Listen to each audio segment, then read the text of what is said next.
Have you ever signed a contract only to look at it later and realize, wait a minute, that's not right? Today, we're going to dive into a really fascinating legal case that tackles this exact problem. What happens when the written words don't match the real deal? This is the story of Joscelyne versus Nissen. I mean, it's a question that gets right to the heart of it, doesn't it?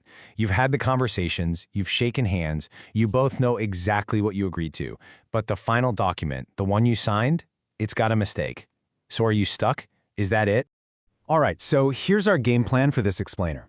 We'll start with the problem itself. Then we'll introduce the legal solution. After that, we'll see it in action with a real-life family drama, look at what the court decided, and finally, we'll figure out why this one case still matters so much today. Okay, first up, a contract's critical flaw. This is all about that painful gap between what you meant to agree to and what actually ended up written down in ink. Just imagine this. You shake hands on the deal, everything's great. But then the final document gets drafted and it misses a really key detail. But you don't notice and you both sign it. So what happens now? Are you just stuck with that mistake forever? Well, that brings us right to Section 2, the power of rectification. This is the law's answer to that exact problem. Think of it as a very special and very powerful tool that courts can pull out to fix these kinds of mistakes. So what is it exactly?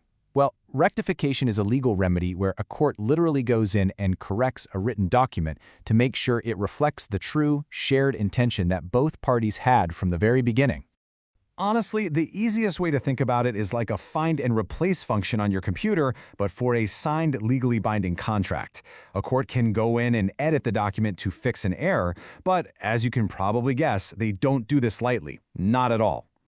To get a court to actually do this, there's a really strict test, and the bar is set incredibly high. First, you have to prove there was a prior, complete agreement, or a common intention.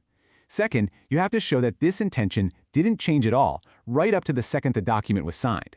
And third, you have to prove that the document is wrong purely because of a mistake, not because somebody changed their mind later on.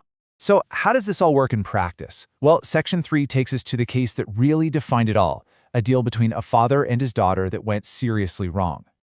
So here are the facts of the case. A father agrees to transfer his car hire business to his daughter. Simple enough. But there's a condition. In exchange for the business, she has to agree to pay all the utility bills for his home where he and his wife were living. And right here, this is the heart of the whole conflict. Their actual agreement, the one they talked about and shook on, was clear: business for bills. But the formal written contract they ended up signing, it only mentioned her taking over the business. There was not a single word about her paying the bills. And for a while, she did pay them, but then she stopped. Naturally, this caused a huge problem that landed them in court. And that brings us to Section 4, how the court actually stepped in and rewrote their deal. And the court's decision was absolutely decisive. The judge basically said, look, we're completely satisfied that the piece of paper you both signed simply does not reflect what you truly agreed to. And because of that, the father is entitled to have the contract officially corrected. So let's break down the court's reasoning.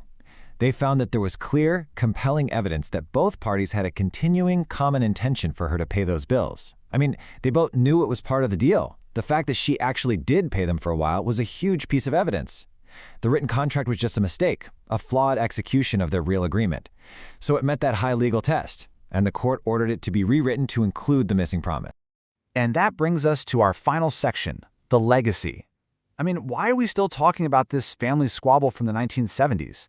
Well, because it established a hugely important principle in contract law. So here are the key takeaways. A written contract isn't this unbreakable, sacred thing. Courts actually have the power to step in and fix it if it doesn't match what everyone truly intended. Now, the key is always having strong evidence of that common intention. This isn't about letting someone get out of a deal, it's about protecting people from being trapped by a simple mistake. And why does this matter to you and me? Because this principle applies to everything. It ensures that a tiny clerical error in a multi-million-dollar business deal doesn't blow the whole thing up. And it ensures fairness in a simple family agreement, just like the one we just talked about. It's basically a safety net for fairness. And all of this leaves us with one final, big question to chew on. The whole point of signing your name is to make something final, right? To make it binding. But if a court can just come in and change the words above that signature, what does the act of signing truly mean? What's its real power? Something to think about.